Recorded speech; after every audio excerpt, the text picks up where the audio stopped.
अस्सलाम वालेकुम and welcome back to my YouTube channel.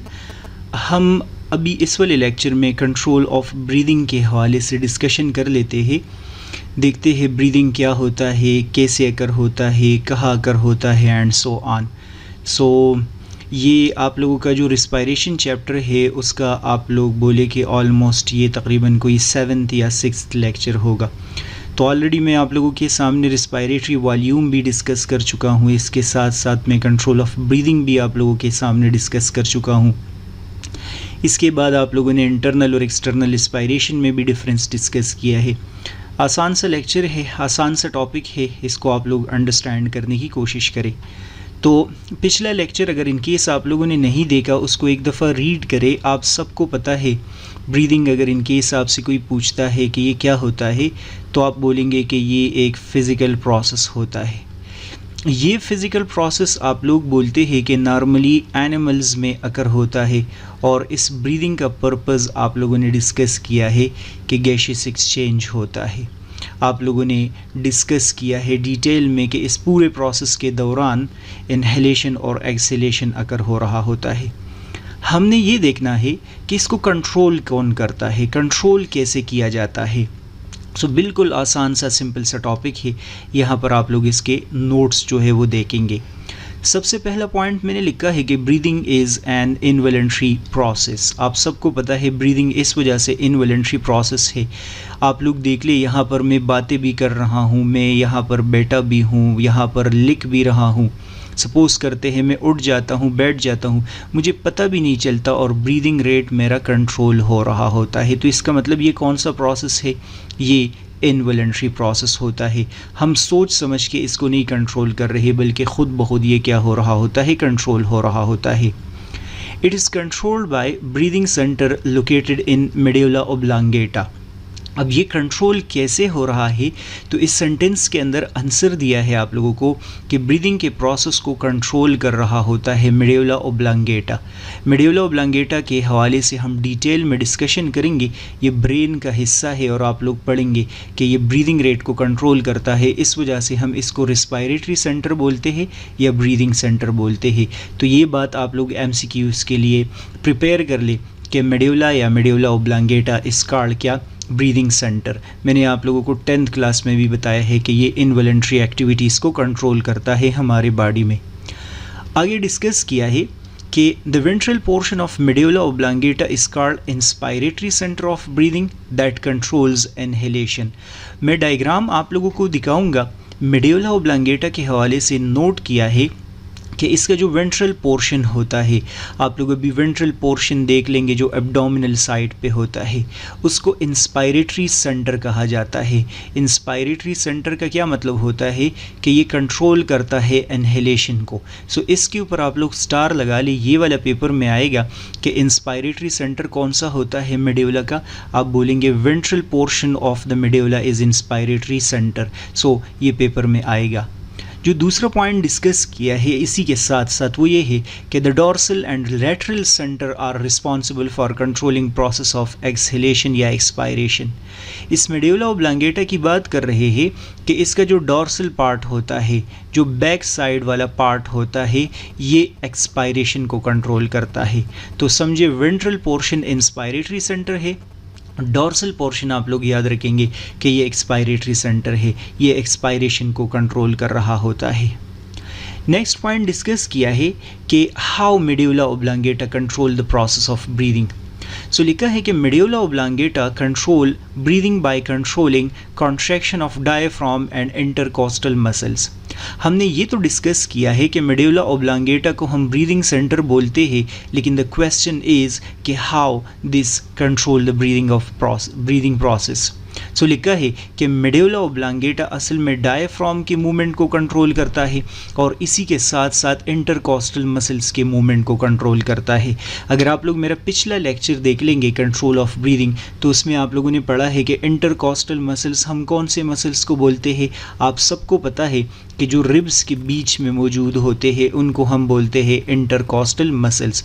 तो जब भी जब भी इंटरकोस्टल लफ्ज़ आएगा तो आप लोग इसको एसोसिएट करेंगे, लिंक करेंगे किस चीज़ के साथ? रिब्स के साथ। ठीक है। सो ब्रीदिंग मेडुला ऑब्लांगेटा इन दोनों को कंट्रोल कर रहा है। नेक्स्ट पॉइंट आप लोग देखेंगे कि although diaphragm and intercostal muscles are skeletal muscles, they are controlled automatically. अब ये एक इंटरेस्टिंग पॉइंट है और ये थोड़ा सा यूनिक पॉइंट भी है। एक तो आप लोगों को इस सेंटेंस के अंदर ये इन्फॉर्मेशन मिलनी चाहिए कि डायफ्राम क्या चीज़ है, ये स्केलेटल मसल है। नॉर्मली हम इंटरकॉस्टल मसल्स तो ऑलरेडी पता है कि रिब्स के साथ अटैच्ड है, तो चलो स्केलेटल मसल्स हो गई, लेकिन डायफ्राम अक्सर हमें नहीं पता होता। आप लोग बोलेंगे कि ये भी स्केलेटल मसल होता है। अब स्केलेटल मसल्स तो नॉर्मली हम क्या करते हैं, वॉलंटरीली कंट्रोल करते हैं ना, सोच के कंट्रोल करते हैं। यहाँ डिस्कस किया है कि ये इनवॉलंटरीली कंट्रोल होते हैं, ऑटोमेटिकली जो है ये कंट्रोल हो रहे होते हैं। कौन इसको कंट्रोल करता है? इसको मेडुला ऑब्लांगेटा कंट्रोल करता है। It is also possible to control breathing process voluntarily. अब आप लोग देख ले, चूँकि ये स्केलेटल मसल्स है और स्केलेटल मसल्स को कंट्रोल कर सकते हैं हम अपने डिज़ायर के मुताबिक, हम अपने वेल के मुताबिक, तो इस वजह से लिखा है कि इन दोनों मसल्स को अगर हम कंट्रोल करना शुरू कर दें तो फिर ब्रीदिंग प्रोसेस क्या हो जाएगा, ये वॉलंटरी हो जाएगा। तो ऊपर वाले 4-5 लाइन्स के अंदर ये जस्टिफाई करने की कोशिश मैं कर रहा था कि ब्रीदिंग इनवॉलंटरी प्रोसेस है, लेकिन डायरेक्ट मैं अपनी बात चेंज कर रहा हूँ कि नहीं, इसको तो हम वॉलंटरी भी बना सकते हैं, लेकिन question is how can we make this breathing process voluntary. तो डिस्कस किया है कि by controlling the movement of diaphragm and intercostal muscles, इन दोनों को कंट्रोल कर देंगे तो ब्रीदिंग का प्रोसेस कंट्रोल हो जाएगा। A person can stop breathing और control depth of breathing consciously to some extent. आप लोग देख ले, मैं अपनी मर्जी से सांस बंद कर देता हूँ, आप लोग देख ले, मैं अपनी मर्जी से सांस ले लेता हूँ, उसका जो इंटेंसिटी है वो कंट्रोल कर देता हूँ। ब्रीदिंग ज़्यादा देर के लिए कर लेता हूँ, कम देर के लिए कर लेता हूँ, तो इसको हम वॉलंटरी बना सकते हैं। कैसे वॉलंटरी बना सकते हैं? Bye controlling the movement of diaphragm and muscles. मैंने 2-3 दफ़ा आप लोगों को ये बताया है। नेक्स्ट मैंने लिखा है कि how can we control this breathing. So cerebral cortex is responsible to control this voluntary action of forced breathing. यहाँ तो आप लोगों ने पढ़ा कि मेडुला ऑब्लांगेटा इसको इनवॉलंटरीली कंट्रोल कर रहा है, इनवॉलंटरी इसका प्रोसेस जो है वो चल रहा होता है, लेकिन जब हम सेरेब्रल कॉर्टेक्स की बात करते हैं तो फिर ये उसको क्या कर रहा होता है, ये उसको वॉलंटरी कंट्रोल करता है। सेरेब्रल कॉर्टेक्स अगर इनके हिसाब से कोई पूछता है कि ये क्या होता है, तो आप बोलेंगे कि ये सेरेब्रम का वो हिस्सा है जहाँ पर नॉर्मली थिंकिंग वगैरह कंट्रोल हो सकता है। So cerebral cortex, you need to remember कि सेरेब्रम के लिए लफ्ज़ यूज़ कर ले, ये उसका रीजन है, ये थिंकिंग को कंट्रोल करता है। तो देख लो, मैं सोचता हूँ कि मुझे सांस बंद करना चाहिए तो मैं बंद कर दूँगा, मैं सोचता हूँ कि नहीं मुझे इनहेलेशन ज़्यादा देर तक करना चाहिए तो मैं कर लूँगा। सो इसके लिए कौन रिस्पॉन्सिबल होता है? सेरेब्रल कॉर्टेक्स रिस्पॉन्सिबल होता है। नेक्स्ट मैंने लिखा है कि सिर्फ और सिर्फ सेरेब्रल कॉर्टेक्स और मेडुला ऑब्लांगेटा नहीं responsible, emotions acting through limbic system can also effect respiratory centre. ये लिम्बिक सिस्टम लफ्ज़ आप लोगों ने 10th क्लास तक अभी नहीं पढ़ा, अगर आप लोग फेडरल बोर्ड स्पेशली बुक पढ़ रहे हैं। लिम्बिक सिस्टम आप लोग याद रखेंगे कि ये ब्रेन के किसी एक पार्ट का नहीं है नाम, ये 3 पार्ट्स का नाम है, जिसमें से एक पार्ट को हम बोलते हैं हाइपोथैलेमस, दूसरे को हम नाम देते हैं हिप्पोकैम्पस और तीसरे को हम नाम देते हैं एमेग्डाला।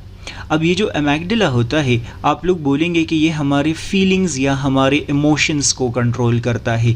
फीलिंग या इमोशंस आप लोग देख ले, रेज, गुस्सा होना, हैप्पीनेस, इसके साथ साथ आप लोग देख ले फियर, डरना, ये सारे के सारे जो इमोशंस है, ये सारे के सारे जो फीलिंग्स है, ये कौन कंट्रोल कर रहा है?